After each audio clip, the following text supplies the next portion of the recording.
So as you might know, one of my favorite things to say and really to look over is I study people who study people. And I came across Nike's principles. Now, you might have heard of Phil Knight. He created Nike around a certain number of things that he really stands by. And if he hires anybody, they need to kind of align, and it's really kind of built their culture too.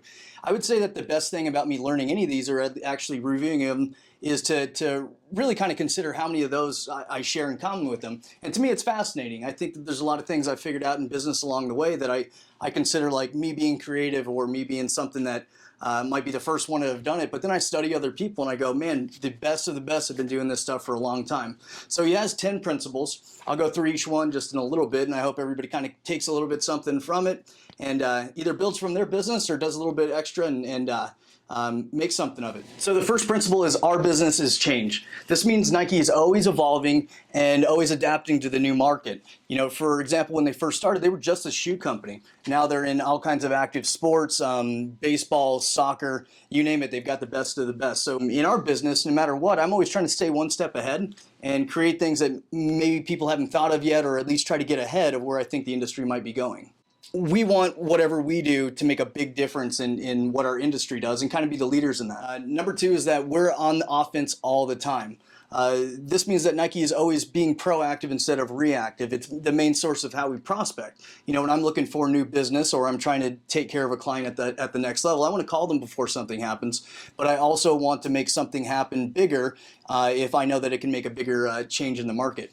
Number three is that perfect results count, not a perfect process. So they're really proactive in making things happen. Now, we know that perfection is a process, and that means Nike can value the results over a certain period of time and make new rules if it needs to happen in the market. You know, in sales, this could mean reaching out to unconventional sales techniques or thinking outside the box in ways to prospect or to make the client happy. Number four is this is as much about battle as it is about business. Nike sees a business as a competition. You know, it's the only way to look at the scoreboard and go, hey, we're doing better than most other people. I mean, this is how we outperform our competitors. It's how we get ahead in the market. I know that for the most part, real estate kind of is dog eat dog world, but the better I'm at my business, the better shot I have at doing more. Number five is assume nothing. I really like this. So it's more about asking the client what they want rather than us producing something that we believe that the client wants. It's always looking for that next opportunity of, hey, how do I best treat you and how do we best get along moving on forward?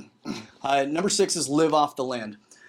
This means Nike lives off all the resources that they have. This would be, you know, if they've got the number one person in basketball, which let's say that was Michael Jordan at the time, or when Tiger Woods was number one in golf. I mean, they really, really use those avenues to get ahead in any kind of business. And they're always looking for those new opportunities too.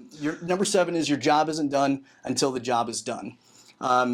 Nike employees they're committed to growth and they're committed to making sure that their culture stands around, we are here to do a job and we're not done until we can measure it and we know that it's done. And they look at numbers and they look at industry changes and they look at the culture around the company. Number eight is bureaucracy, personal ambitions, energy takers, and energy givers. This is all about their culture. It's about, hey, we don't gossip within our community. We don't gossip within our culture, within our company. Everybody has a voice and everybody has a seat at the table just as much as everybody else. If you're going to take energy, you need to give twice as much. But it's all in good fun and it's all in good health of the company. Number nine is it won't be pretty. You know, in order to revolutionize any kind of industry, there's going to be a lot of people that have a lot to say about whether you're doing it right or whether you're doing it wrong. Now, the number one path to success really isn't pleasing everybody. It's pleasing the select few that you reached out to make sure that you made a difference in their life. Now, number 10 is if we do the right things, we make money damn near no matter what. You know, this is probably the most important thing. One of the things that I have is do it right, and do it right now. If you don't have time to do it the first time, when are you going to have time to do it again?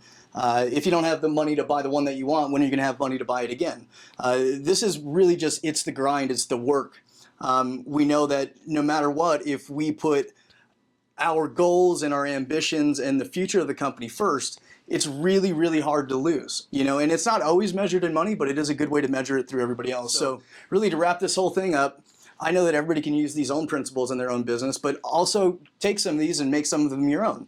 None of these are better than the others. And there's plenty of people around the world that have their own principles. But I think what the most important part to remember about any of this is you can implement certain things in your business. If you're trying to build something bigger, build something better, it's really all focused around culture. And if you can have a good culture, you're going to have a good business, and everybody follows suit within retrospect or within respect to that. So I hope it helps.